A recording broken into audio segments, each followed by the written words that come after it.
BA semester 6 education paper 3 ए शैक्षिक नेतृत्व एवं पर्यवेक्षण, इसका पार्ट 3 बना रहे हैं।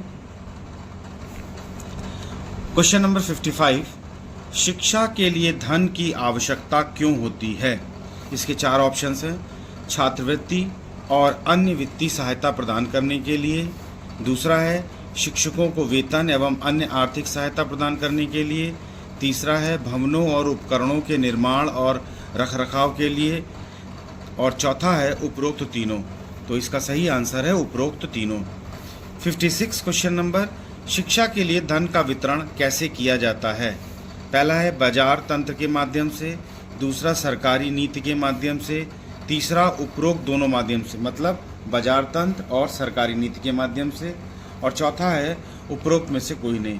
तो इसका सही आंसर है ऑप्शन सी।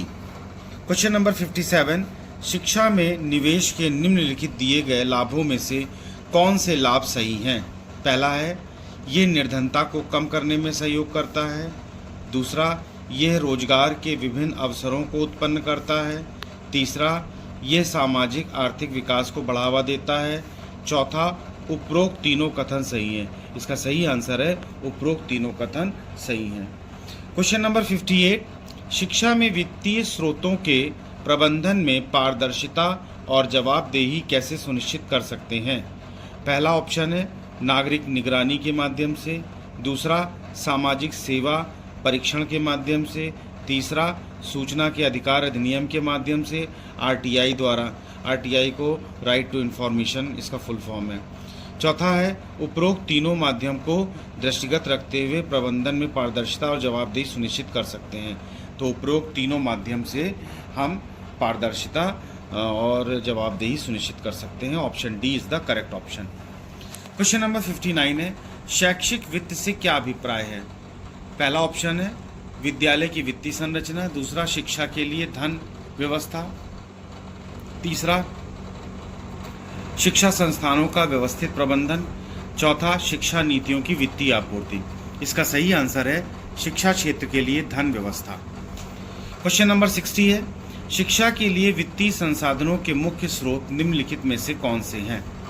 पहला है विदेशी सहायता, दूसरा है दान, तीसरा है सरकार द्वारा सहायता, और चौथा है उपरोक्त सभी। तो उपरोक्त सभी इसका सही आंसर है, मतलब विदेशी सहायता, दान और सरकार द्वारा सहायता तीनों से होता है। क्वेश्चन नंबर 61 है, सरकारी अनुदान शिक्षा के वित्त का कितने प्रतिशत प्रदान करते हैं? तो सरकार अनुदान शिक्षा में करीब 60% अनुदान देती है। 62 क्वेश्चन नंबर, पर्यवेक्षण शिक्षण कार्य को बेहतर बनाने में मदद कर रहा है, ये परिभाषा निम्न में से किसकी है? इसका सही आंसर है इग्बो की है। क्वेश्चन नंबर 63, निम्नलिखित प्रकारों में से कौन सा पर्यवेक्षण का प्रकार नहीं है? पहला रचनात्मक प्रकार, दूसरा सुधारात्मक प्रकार, तीसरा निवारक प्रकार, और चौथा है अनुमेय प्रकार। तो इसका सही आंसर है ए रचनात्मक प्रकार। क्वेश्चन नंबर 64, लोकतांत्रिक पर्यवेक्षण के संबंध में नीचे दिए गए तथ्यों में से कौन सा कथन सही है? पहला है आम भलाई के लिए सहयोगात्मक प्रयास है, दोषपूर्ण व्यवहार को दंडित करने का एक तरीका है, विद्यालय की गरीबी को दूर करना है, और चौथा है देश से निरक्षरता का उन्मूलन करना है। इसका सही आंसर है पहला ऑप्शन ए आम भलाई के लिए एक सहयोगात्मक प्रयास है। पर्यवेक्षण अपने अधीनस्थ के काम की गुणवत्ता में सुधार के लिए सहायता, मार्गदर्शन, सलाह देने और विकास को प्रोत्साहित करने की एक प्रक्रिया है। ये परिभाषा किसने दी है? पहला ऑप्शन है इग्बो की है, दूसरा है फ्रेड सी आयर की है, तीसरा है नवा ओगो की है, और चौथा है एस.एन. मुखर्जी की है। तो इसका सही आंसर है नवा ओगो की है। क्वेश्चन नंबर 66, भारत में शिक्षा के वित्त पोषण के लिए निम्नलिखित में से कौन सी प्रणाली सबसे उपयुक्त है? पहला ऑप्शन है केवल निजी अनुदान के माध्यम से, दूसरा केवल छात्र शुल्क में संग्रह के माध्यम से, तीसरा है केवल सरकारी अनुदान के माध्यम से, और चौथा है एक मिश्रित प्रणाली जिसमें सरकारी अनुदान, निजी अनुदान और छात्र शुल्क सभी सम्मिलित हैं। इसका सही आंसर है डी। भारत में शिक्षा के वित्त पोषण के लिए निम्नलिखित में से कौन सी प्रणाली उपयुक्त है? तो उपरोक्त सभी प्रणाली उपयुक्त हैं। क्वेश्चन नंबर 67 है, निम्नलिखित में से कौन सा एक शिक्षा के वित्त के लिए एक सरकारी कार्यक्रम नहीं है? पहला है छात्रवृत्ति योजना, दूसरा है NEP 2020 मध्याह्न भोजन योजना, और तीसरा है राष्ट्रीय शिक्षा ऋण योजना। तो इसका सही आंसर है बी, NEP। क्वेश्चन नंबर 68, राष्ट्रीय शिक्षा ऋण योजना का मुख्य उद्देश्य कौन सा है?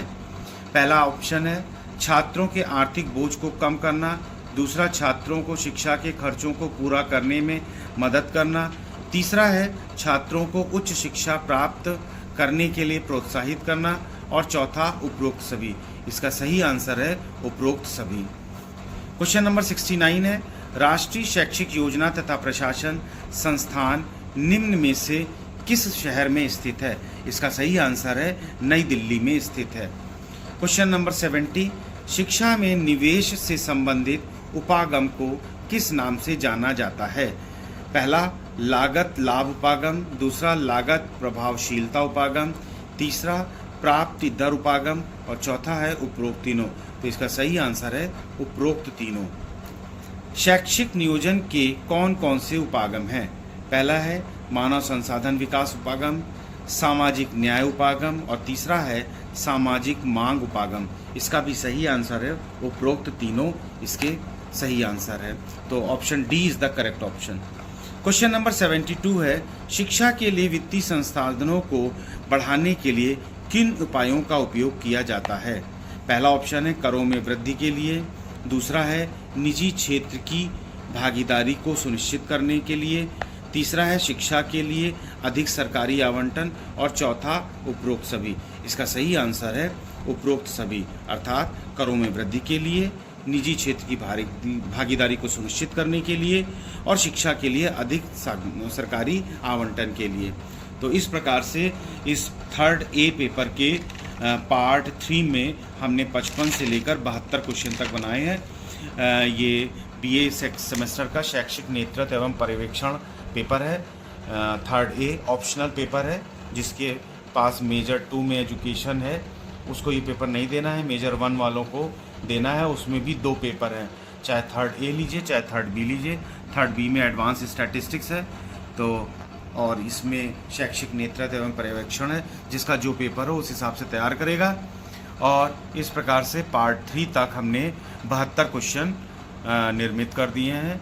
आगामी परीक्षाओं के लिए सभी प्रश्न बहुत इंपॉर्टेंट है। Please subscribe the channel and like the video.